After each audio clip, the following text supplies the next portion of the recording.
Oh, critical battery level. Oh, it just died. That was it. So it was that hill. Drive performance drastically reduced. All-wheel drive system failed. Wow. I don't think you should throw a failure when you die, but I'm full throttle, and yeah, there's nothing coming out of this pedal. Critical battery level, maneuvering possible only. Well, I wonder what that maneuvering actually means. Thank you to our sponsors for today's video: Eaton, Amber, InfyPower, and StarCharge. Eaton is a one-stop shop for implementing reliable and innovative EV charging infrastructure at your site. Across all applications, Eaton's EV charging infrastructure hardware and software gives you the scalability, flexibility, and intelligence you need to charge today and scale up tomorrow. Learn more at eaton.com/EVCI. Also, our sponsor Amber, providing modern protection plans for your Tesla's battery and more, without the hassle of long-term contracts or upfront payments. Check out the link in the description to explore their plan options and use code SPEC5 for a 5% discount on all orders. And InfyPower is the largest EV charger module provider with over 3 million power modules running reliably worldwide. Their latest G2 collection features ultra-high power density and efficiency for EV charging and energy storage integration. InfyPower, innovation for your power. And StarCharge, the largest EV charging manufacturer in the world, and is also a provider of residential and commercial battery storage with microgrid solutions. Hello and welcome to another Out of Spec Reviews video, and welcome to a highway range test of the Porsche Macan EV. We're actually running the BZ4X at the same time, so stay tuned for that video that Brandon's going to be doing. However, it is Macan EV's turn to see how far it goes at 70 miles an hour. Now, some of you may remember I've already done sort of a preliminary range test with my friend Dr. Robert Meyer, who was responsible for the Macan on this channel. We did that in California. We didn't really run it all the way to dead. Well, today we're running the first of many Macan EV range tests, because we all know there's so many different ways you can spec a Porsche. So we are running the Macan Turbo on the 22-inch wheels, still a very aero optimized wheel and tire package. I'll run through all the specifications of the car, and then we will also be doing, of course, the 4, the 4S, the rear wheel drive, the big range spec. So I imagine this is actually going to be maybe the worst range spec Macan that we do on this channel. But anyway, let's get it charged up, everything's already set, and head out for the typical 70 mile per hour highway range test.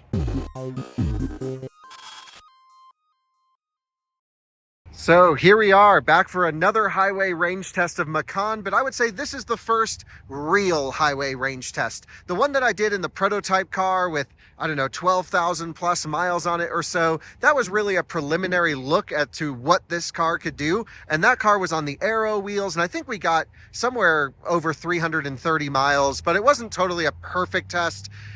Here, of course, I'm hoping for great conditions. Maybe a little bit chilly, but of course, once the battery's warmed up, we should be good to go. We've waited a couple days just for the wind to die down to run this test.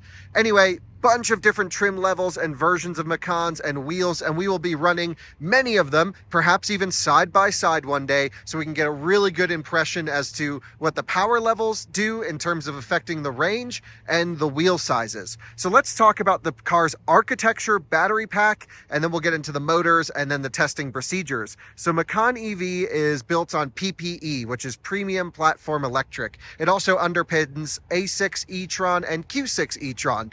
This particular one, and actually every PPE that I've heard of so far, there will be smaller variants in the future for Audi, maybe not for Porsche, but this one's 95 kilowatt hours usable, 100 kilowatt hours gross. So actually less capacity than the new Taycan, and also certainly slower charging performance than the new Taycan. It's still incredible. It's still going to do really well in the 10% challenge. I haven't run it yet, but we will.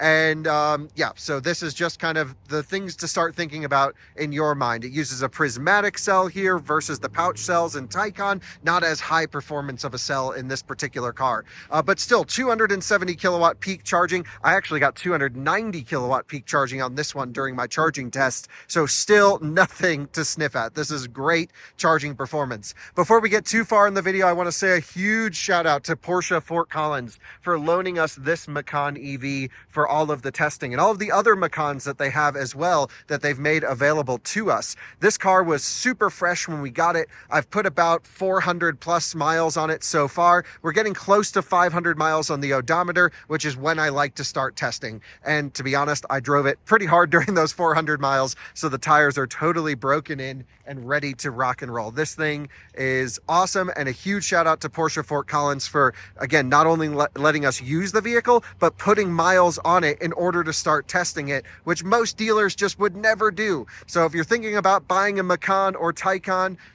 definitely check out Porsche Fort Collins. They have a few coming in that are still available. Let's talk Macan Electric. So I already mentioned the PPE, mentioned the battery packs, the motors. This one has the juiciest motor on the rear, silicon carbide, which should help with medium to light throttle at high speed efficiency. So it's a 900 amp inverter on the rear, and I want to say a 400 amp inverter on the front. I don't totally remember, but still this one, dual permanent magnet motors with no clutch disconnect. So I'm really looking forward to seeing how it's tuned, how the efficiency is, and all of that good stuff. There's no range mode in the car.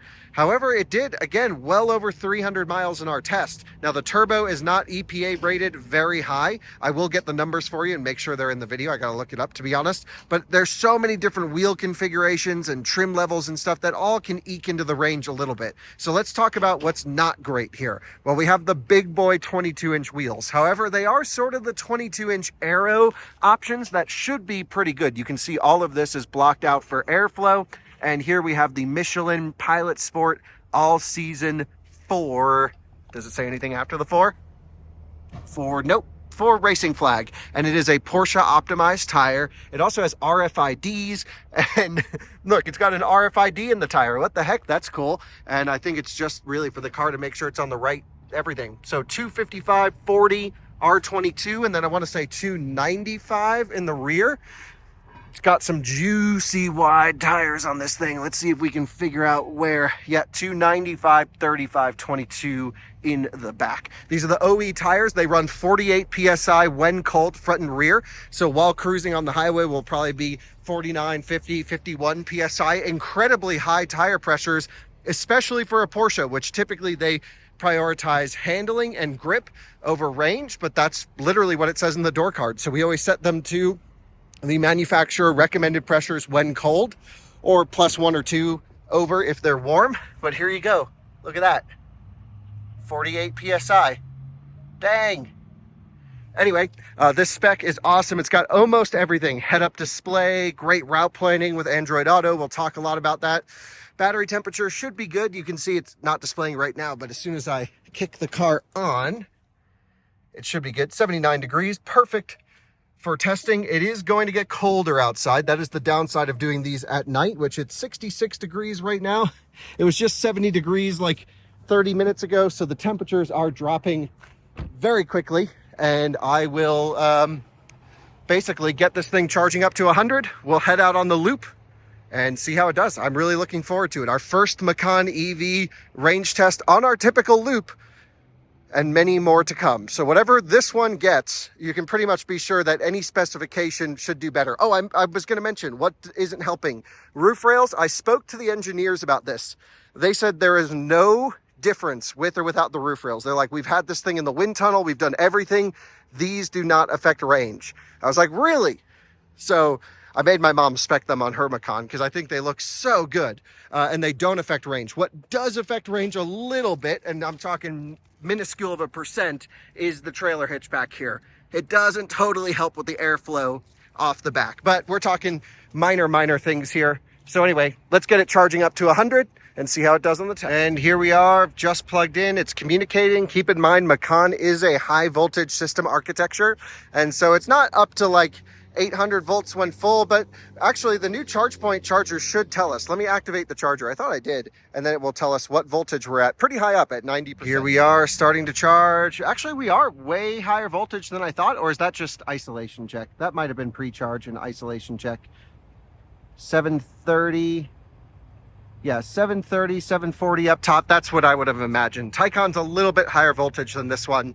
And when this one's dead and it goes into split pack, like if you pull into a supercharger where this has to split back down to lower voltage in order to interface with the Tesla supercharger network, man, your voltage is just on the ground. I'm really looking forward to seeing how that all plays out. I'm going to do a bunch of Macan testing coming up.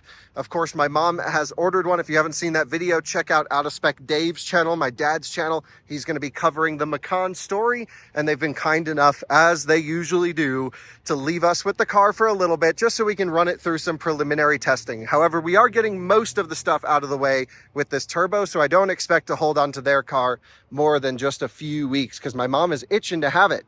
So here we are, 740 volts, doing only 35 kilowatts at 90%. This one doesn't top charge all that quick, but it's great down in the bottom of the pack. Stay tuned for our charging video because this is just an absolute monster in the SUV category. Really, really, really good. We are getting close to 100% here in the Macan. We're at 96%, and Porsche's really top charge, and I'm specifically the Macan, it top charges very slowly.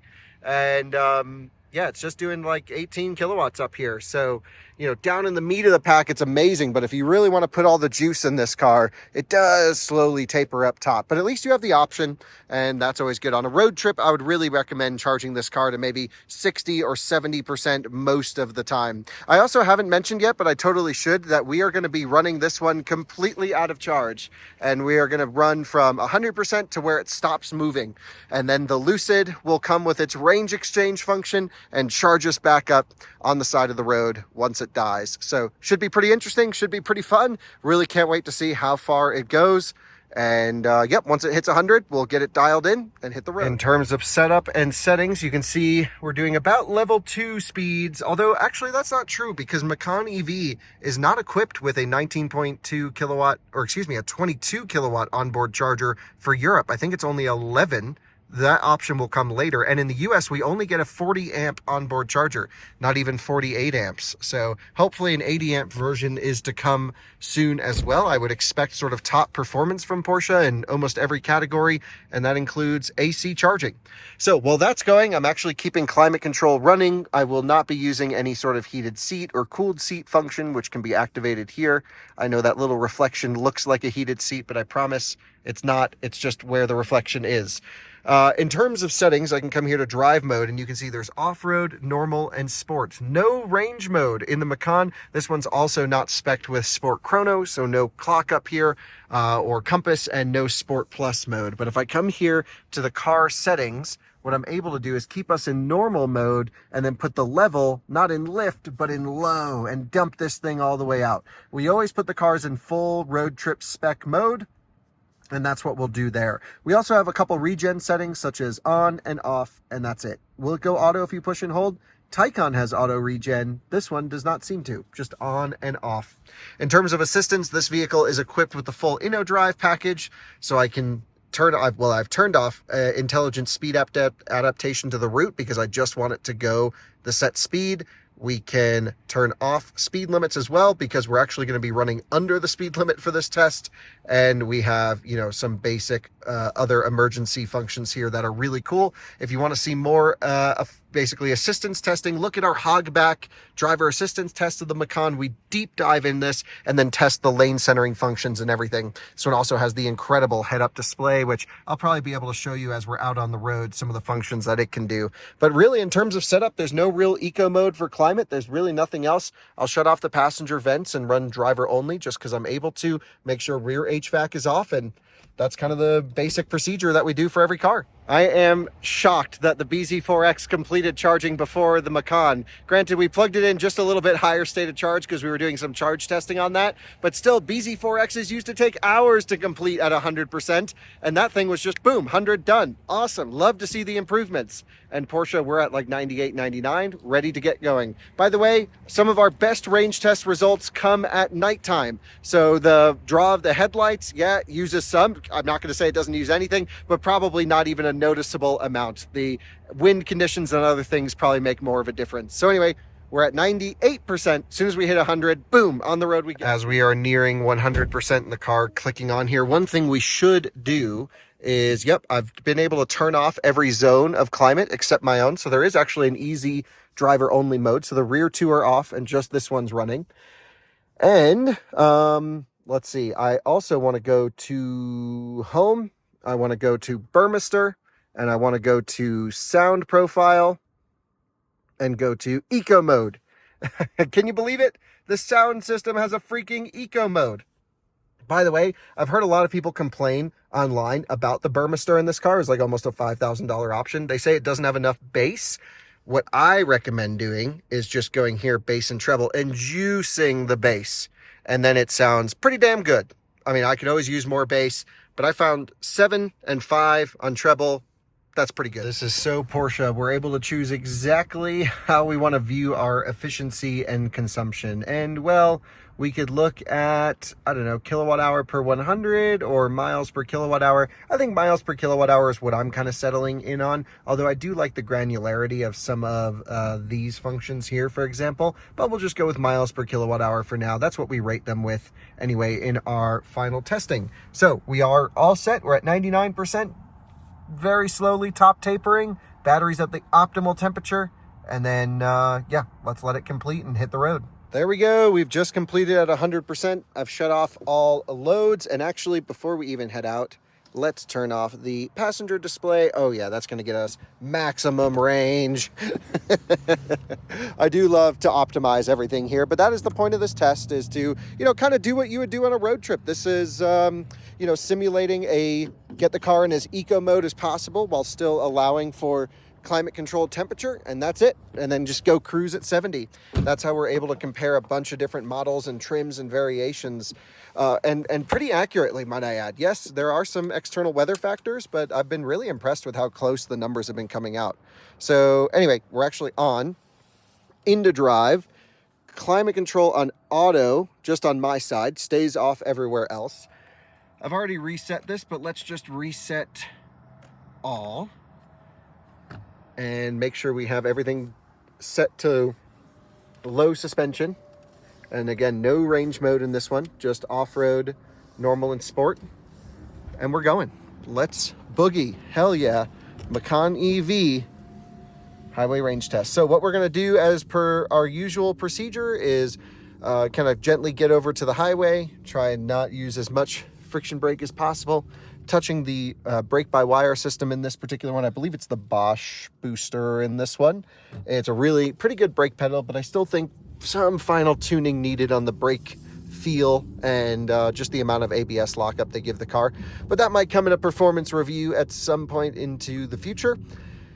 And so I have a gauge right here, a little power meter, and I can even pull that same power meter up in my head-up display, which is wonderful. So let's get on the highway, gentle accelerations up on the on-ramp to 72 miles per hour indicated. The reason we're running 72 miles per hour indicated is that is genuinely, the speedometer's off by 2. Now the odometer, we see this all the time with especially the German cars, the odometer is dead on. But the speedometer is off by 2. It's a little bit optimistic. So, yeah, we should be able to get on the highway here momentarily. Let's just wash this windshield. Dang, they spray the fluid on the windshield rather than coming out of the wiper blades themselves. And come on, green light, let's go. Come on. Here we go. Great. Let's get our signal on and use that full length of the on-ramp to get up to 70 to minimize heat loss and anything related as such.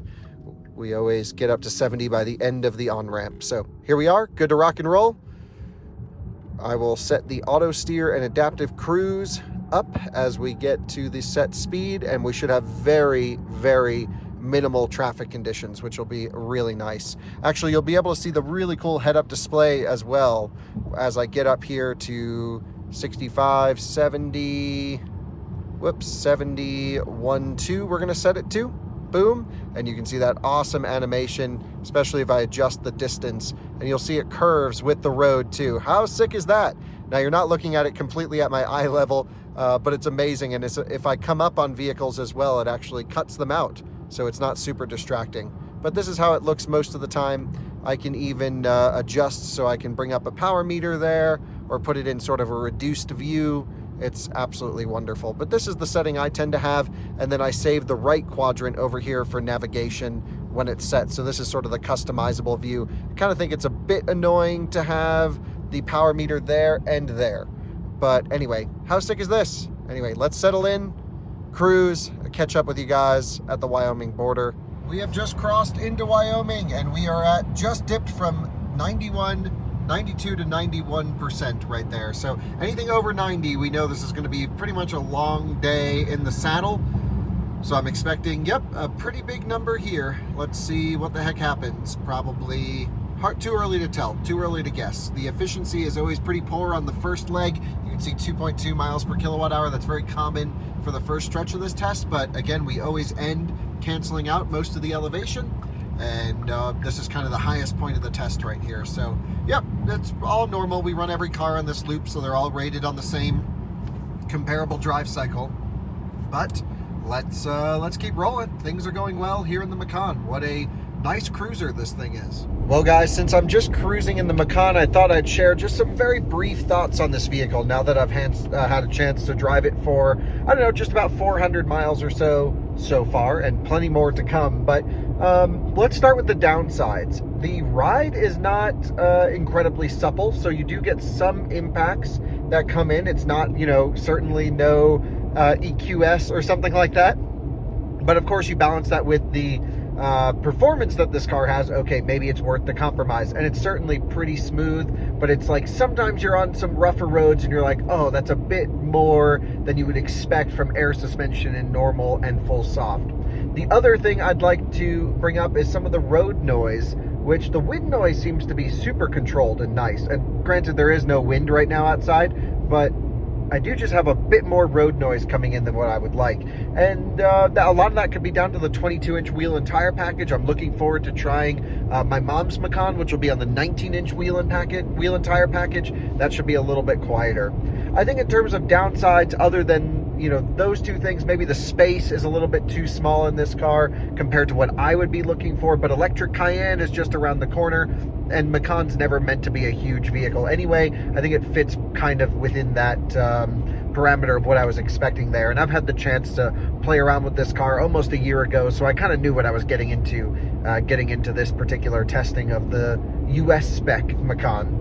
And then on the good side, well, the driver assistance is actually phenomenal. Coming into a Porsche, I don't expect I didn't have high expectations for driver assistance, but sitting on the highway, this thing is just staying in the lane, no ping-ponging, no phantom braking, just cruising. So highly recommend the InnoDrive option. It's honestly wonderful for highway cruising. You just keep your hand on the wheel, and you know, it's capacitive, and it just rock and rolls. It's awesome.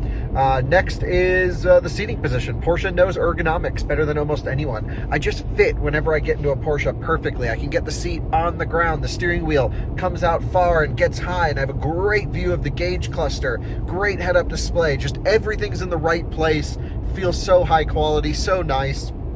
I love sitting in the Macan and driving the Macan. You know, this certainly is nowhere near as special as Taycan or some of those really, you know, it's not like a 911 in here, but just even driving the Macan around, it does feel great. It's powerful in the turbo version, not crazy powerful. I still think there's room for a turbo GT or something crazier above this, maybe turbo S, you never know.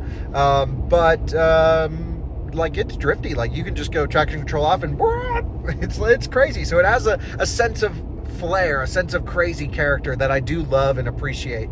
And overall, the Macan is very high on my recommendation list. If you're looking for a reasonably compact SUV that's incredibly high quality with great materials, great fit and finish, but then also want good performance and great charging and all of those things, well, it just packages up to a fantastic overall feeling in this car. But that's not to say it's perfect, and no car is. And I feel like some things, if you're coming from a Taycan, might be like, oh, okay, that's a little bit weird and a little bit loud.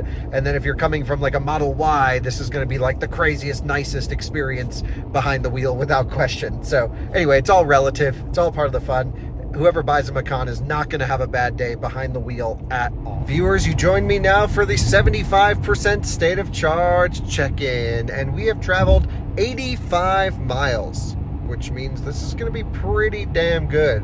3.2 miles per kilowatt hour, as we're of course now west of Cheyenne, cruising along. Everything is going well, except I do have to mention the adaptive cruise control and auto steer gave up. It said sensor was blocked. As far as I can tell, maybe a bug hit something, but I washed the windshield, didn't seem to improve. Like 2 minutes went by and then it worked again. So maybe a sensor truly was blocked. I don't know what, maybe I hit something on the outside of the car or a tumbleweed. You just never know. I don't think anything happened. My guess is it was just a glitch, but now it's back to working just fine and no issues. During that time though, I actually set the Macan to the speed limiter function, which was nice. So I could just go pretty much wide open throttle, and then it just held 72 indicated. So that worked out pretty well. Anyway, cruising, loving it.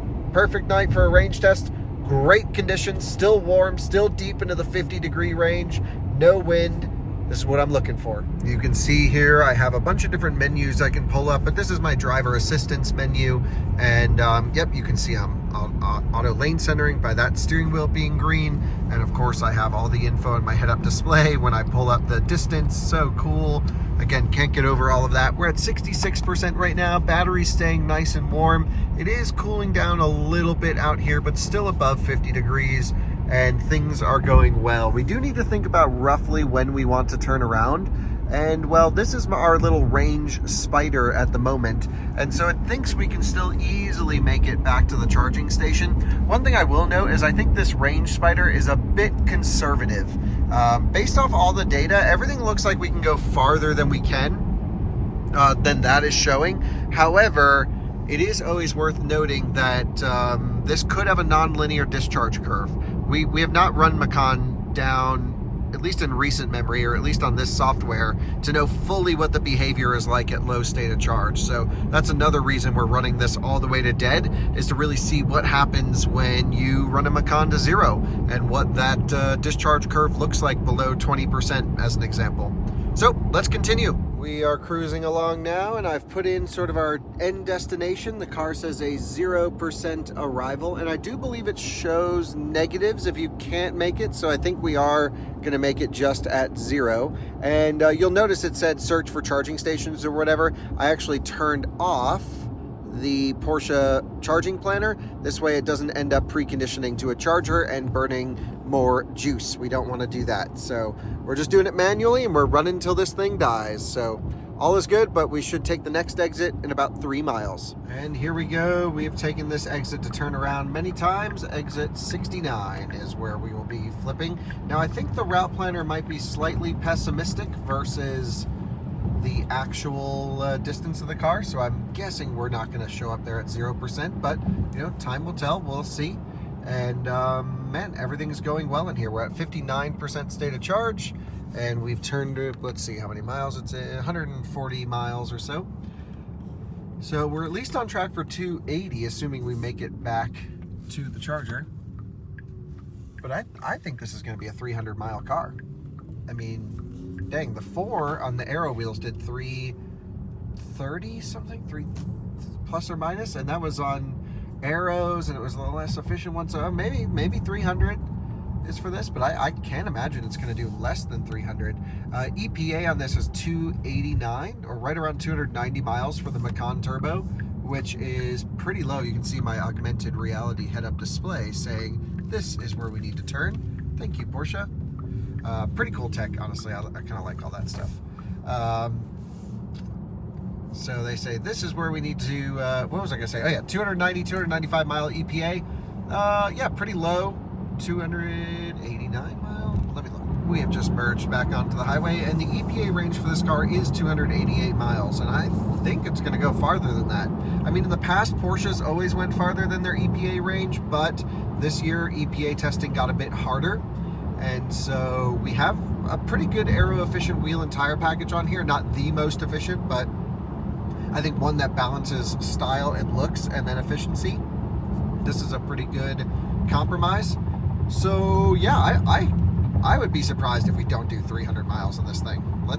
I mean, there's only one way to find out. Just keep driving.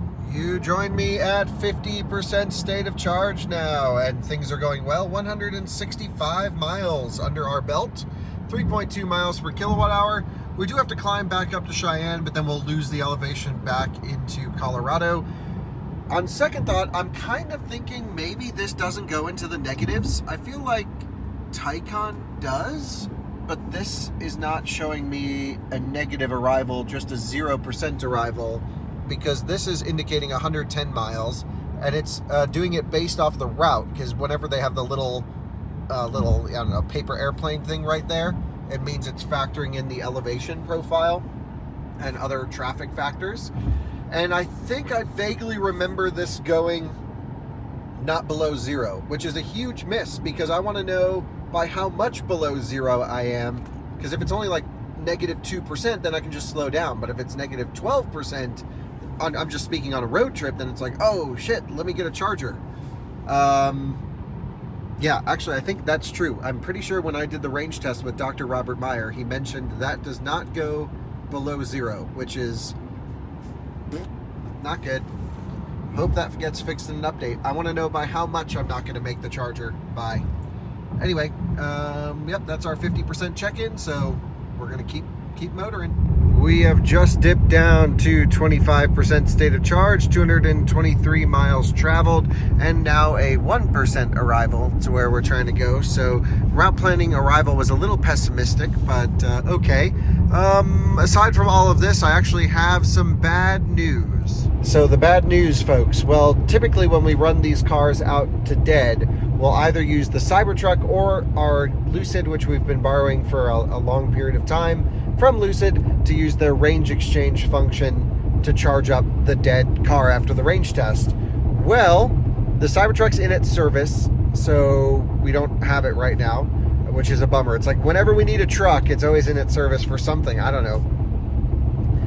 And the Lucid's range exchange isn't working at all. The BZ4X is completely dead. They died. Brandon died a while ago. It didn't go very far, as you can imagine. And they can't get the range exchange to work. And I was just charging both this and the BZ4X only a few hours ago, because sometimes cars have weird interoperability with their range exchange. Some work, some don't. Most of the time it works pretty well. But I always check before we head out on a range test. And worked perfectly fine. Now, whenever they plug in the cable to the Lucid, it just goes error. And we had it error when we first got the Lucid. I want to say, like a month and a half ago when we first tried this out, it errored. Then Lucid sent us a new cable because they thought, oh, maybe they sent us an early version of the cable that doesn't support range exchange. Then it's been working fine with the new cable up until now. So I don't know what to do with the Macan. I got to think about, do we run it to dead and call a tow truck? Do we get it as close as possible and get it to the charger and just say, okay, we'll update the numbers when we can run it again another time? That seems to be the least inconvenient. But either way, we're going to get close, but not maybe, I don't know. We'll see. Let's see what happens. But it's just got to think about what the heck we want to do here. We are just getting to the point where it's time to merge from I-80 back to I-25, and we are at 12% state of charge. So let's use a little bit of that regen. You can see as I hit the brake pedal, we get more and more regen, up to 240 kilowatt regen in this particular one. Quite a bit. But still, Porsche, as we've mentioned many times, does not, they do not support one pedal driving, which is unusual because the platform does. And I get they don't believe necessarily in one pedal driving. They always tell me they believe in two pedal driving, which, like, when you drive one, I'm like, oh yeah, great brake pedal, sounds good. But I just don't see why you wouldn't at least make it an option for people. But anyway, great handling around the corner. We're just taking it nice and easy. But Macan is always quite a fun, quite a hooligan of a car, if you will, and very, very drifty in the turbo spec. And we'll lock it back up at 72 and you can see a lot of off-gassing on the windshield. This is a brand new car, so watch our video on Out of Spec detailing on how to clean windshields and get rid of all that off-gassing, which happens with every new vehicle, where the plastics kind of release a lot of their, I don't know, nastiness all over the glass. Happens on every new car, pretty crazy. But yep, all right, we got 12%, and we're gonna do this a little bit more old style. We'll try and get to the charger as dead as possible. We have 32 miles of range, 29 miles to get there, and I imagine we will just run it down on the frontage roads as low as it'll go. That's really the only thing we can do at this point because the Lucid is not cooperating. Here at 6% state of charge, we've got our first warning. It says, please charge battery. Well, that's at 15 miles, so it's probably a mileage-based thing rather than a percentage-based. But no, we're going to keep going. And in fact, just talked to Alyssa. She's getting the BZ4X towed with Brandon right now. And I was like, hey, do you mind if I throw another car on there once I run this one out? So maybe we can get a proper ending to this range test. Ooh, that would be awesome. Okay, so the official plan is to stick with the whole running it out to zero thing. I'm going to get off here at Owl, which is just the exit right before the charger. And they're hooking up the BZ4X right now to bring that to the charge point station. I'm going to run the Macan all the way out, throw it on the tow truck, and bring this over to get towed. It should be kind of interesting. I'm really curious to see what happens. Porsches usually have a restart function, like a little get off the highway mode if you do run out, or at least the Taycan did. I wonder if the Macan does. Certainly going to find out only like 100 or 200 watt hours below there just to get the car to a safe location. So, yep, should be good. Going to exit here, turn around, go the other way, and run this thing all the way out to zero. Let's see what happens. There's the BZ4X loaded up on the trailer right there, or on the tow truck. I'm heading back out to go run at least a couple times up and down the highway. It's like 12 miles. We have 11 miles of range. So you'll probably go up and back and then run it out on the frontage road. So gentle accelerations getting up to 70. This guy's a little bit wide to be parking there, but all good. And yep, let's go run this thing out. I've pulled up some of our trip data here on the central display. You can see the Macan is mostly running rear drive, as it at least indicates that it's shut off the front motor, although it is dual permanent magnet. So I guess you, in theory, you could run no current to a permanent magnet motor. Lucid's figured it out. I don't know if they have here with PPE, but yeah, all is good, 4%. And you can see we do have a power limit. This gray line right here normally would be down there, but it's right there. So we do have a power limitation, but no issue maintaining highway speed. It's all good. We are now exiting at Buckeye Road, and we're actually going to jump on the frontage road only because we have 2% state of charge, and we've been at 2% for a little while. Plus, I'm able to maintain full speed on frontage road. So again, we're going to go 70 miles an hour until the car won't go 70 no mo. Conditions wise, it's staying nice and warm out. It's 58 degrees. So we got really lucky with some of the temperature conditions. Now, of course, the warmer, the better. It can never be too warm for a range test, of course, with less air density. And that's just the nature of the beast. It is what it is weather-wise. It was either this or lots of wind. And I think certainly this isn't the worst thing in the world. So let's get back up to 70 miles per hour on the frontage road, and we'll run it all the way to dead. So let's see what happens, and we'll log all the numbers and distances for you guys. Here we go. We have hit 1% state of charge now, and we've traveled about 286 miles, so 2 less than EPA. Keep in mind, 288 is EPA. So I would say in the past, the Taycan always exceeded EPA in our 70 tests, but here, well, the Macan seems to be at least matching EPA without question, and will still exceed it a little bit, is my gut feeling. So let's see what happens. Just got turtle mode right there, 1%. The range remaining dropped very quickly, went 3 and then went dash, dash, dash. So we have 287 miles when we hit turtle mode, but again, still plenty of power to maintain speed. No issues here at all. We have just hit 0% state of charge, basically at our EPA rated range. Nearest makes no difference, 288 miles.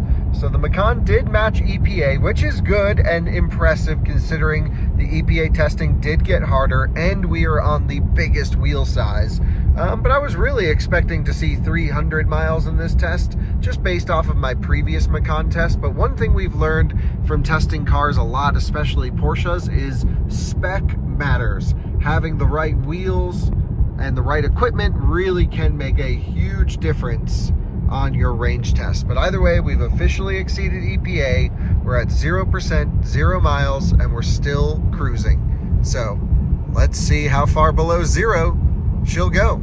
So we are still cruising 70 miles an hour past 0%. Directions, get out of here. Let's hit this. We are coming up to a stop sign, 290 miles now. Rather than actually going back and forth on this frontage road, I'm gonna head closer to the charger just so it takes less time for the tow truck to get up here. So let's get through the intersection. We'll get on the other side and we'll keep running 70, of course, but I just gotta get through this little area and slow down for the stop sign. Then we can get right back up to speed. And actually, maybe we can die pulling into the charger, and that would save me the money for a tow, which, you know, worst case, we have them hook it up, but best case, we don't need to. Climate control is still running without issue here at 0%. Everything working perfectly. Seemingly able to easily get back up to speed. We really haven't had many warnings or bings or bongs. We're at 60 miles an hour. Just, again, gentle accelerations back up to 70. But, dang, everything seems pretty good here. 68, 69, 70, and we're climbing a little bit of a hill. So still plenty of performance here at 0% state of charge. And I'm just making my way down towards the charger. May as well if we can do it. Why not? Damn. This thing is impressive at very low states of charge. 292 miles almost here. Very cool. Oh, critical battery level. Oh, it just died. That was it. So it was that hill. Drive performance drastically reduced. All-wheel drive system failed. Wow. I don't think you should throw a failure when you die, but I'm full throttle. And yeah, there's nothing coming out of this pedal. Critical battery level, maneuvering possible only. Well, I wonder what that maneuvering actually means. Anyway, let's see how far we can coast. We're at 292.4. I don't think 300 is possible, but at least I can get to a safe place up here at the intersection where he can pick me up on the tow truck, and the charger's literally right there. So this worked out pretty perfectly. We are coasting down. I was actually on the phone with Alyssa, but it gave me like a 1 second surge of power, and then it went back to critical battery level. So it actually popped up like turtle mode. All the critical things went away for a short period, and I just had my foot floored, and it gave me a little burst. But honestly, the charger's literally right there. So I wonder if there's a restart like in Taycan, because I really think I can kind of coast all the way to the stop sign up ahead, and then I just need a boost up and over the hill, where honestly, maybe even Alyssa and I can push it. And then we'll just coast it into the charger, which would be epic. But it's just moving along here at 32. Things are going well. I did shut off climate completely. Range warning. Thank you. We got it. Technically, I'm still floored. So, you know, our 70 mile per hour number is set, but the total distance is still accumulating until we stop moving. But it's got seemingly good rolling resistance because we aren't slowing down. Again, my foot is to the floor, but it's not doing anything. It will regen though. And that's interesting. A lot of cars just open the contactors on the battery like Tesla. This is not. So can we get up and over the hill? I don't know. I'm kind of worried about this. Let's see if we can. If I can get enough momentum and enough green lights, that would be absolutely epic, but I really feel like it would die right here, which would be extremely inconvenient. I just need to crest this hill right here, and then I can make it in. I am completely floored. Come on, Macan, you can do it. We just need to crest right up here. Oh man, we are so freaking close to the charger. 8 miles an hour. Come on, Macan. I'm gonna move to the shoulder here as far over as I can. I mean, thankfully it's like midnight, no one's around. 5. Oh, we can totally push it in at least, as long as it stays in neutral. I'll call Alyssa and see if she can run up here and help me push this thing in. What happens when it comes to 0? So we're dead right there on the hill. I'm still floored. I've just unbuckled. If I let off the throttle, it stays in drive. All right, I'm gonna see if Alyssa can run up here. Or honestly, maybe I can even push it. No, it just went into park. Can it go back into neutral? Should probably put hazards on. Will it go neutral? Come on. Yes, neutral for a second. Maybe I need to put it, maybe I should shut it off, turn it back on, critical battery level, restart the vehicle manually to park the vehicle safely. Yes, that's what we need. And it's moving. Someone's going around me. One car. Oh, yes, it had a little bit in the reserve. Hell yeah, Macan. I'm back to full throttle. Oh, that's amazing. And now we'll make it. How about that? And it's making it. They're down there unloading the BZ. Oh boy, I gotta go through this light. It's yellow. We're good. It was mostly yellow. We're good. Oh my gosh. It has no power really at all anymore. It's completely off, but I can totally make it in. All right, where's the charge port on this thing? Hell yeah. Charge port is back driver's side. So I'll just cut it hard and then we'll try and back it in best we can. Hell yes. Freaking awesome. Will it go into reverse? No. Can you push me backwards? Yeah, you gotta push me backwards.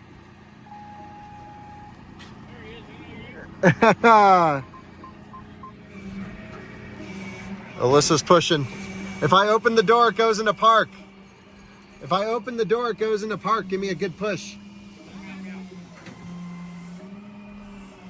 Yeah. This is awesome. Thank you, guys. Oh, yeah. We just need the cable to reach. How about that? It's so... Nope. It won't do anything. That's neutral. Okay, I think it should reach. Dude, thank you so much. Alyssa, thank you. This one needs to be in the back like that one. Yeah, yep. Okay, yeah, this one... Yeah, does the cable not go out further to stretch? What do you mean? Yeah, on these they don't go out too far. Oh, it's so close to reaching. We need like another 2 feet. All right, let's try and get it backed up.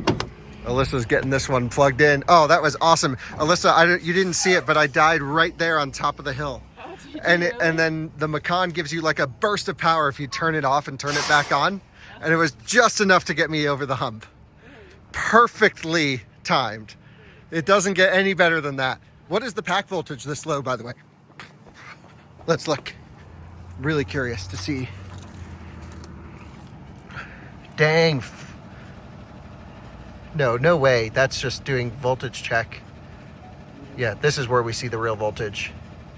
520, 580 under charging load. Yeah, so it's like mid 500 volts on the floor. All right, let's let this thing juice up. We got to move this one around now. And there you go. Actually, shout out to our buddy Mason who picked us up. I recognized him, but I didn't like totally recognize him. Mason's awesome. Alyssa, this is the same guy that picked up our Leaf when it bricked. I told him that we know all of the towing guys here. Yeah, so that was awesome to see Mason again picking us up, picking the BZ up. I thought he was going to have to grab me in this, but it just made it up and over. So the Macan did 292 miles, which beats EPA at 70. And then what does it show now for trip? If you go to the main screen, click X over there. Just scroll up and down those numbers, yeah. To what? 94.8. 294.8 is what we coasted in with. So basically, it can maintain highway speeds till it's dead. And good trick with the Macan, you can restart it to get a little bump of power if you're like in an absolute emergency, or at the top of a crest to get you into the charger. So pretty epic time, and this thing's good to go. We'll stop charging. We'll finish charging it up on AC at home. And shout out again to Porsche Fort Collins for loaning us this one. And that's a proper range test right there. So This car is not for sale. This is their demo car, but it eventually will be for sale. And I mean, yeah, we just cycled the battery, so we know it works and we know it goes farther than EPA. And again, leaving the battery at dead or full would damage it, but just by touching the bottom or touching the top at 100 should be totally fine. But of course, you can't ever add capacity to a battery. They can only degrade, so every usage, I know, does chip away at it, but this thing's still pretty fresh. So shout out to Porsche Fort Collins. Shout out to the Macan. This was a great vehicle to drive for, 4 hours or whatever it took me. It was super comfortable. And you're taking this back rather than the BZ. Yeah. Okay. See you, Alyssa.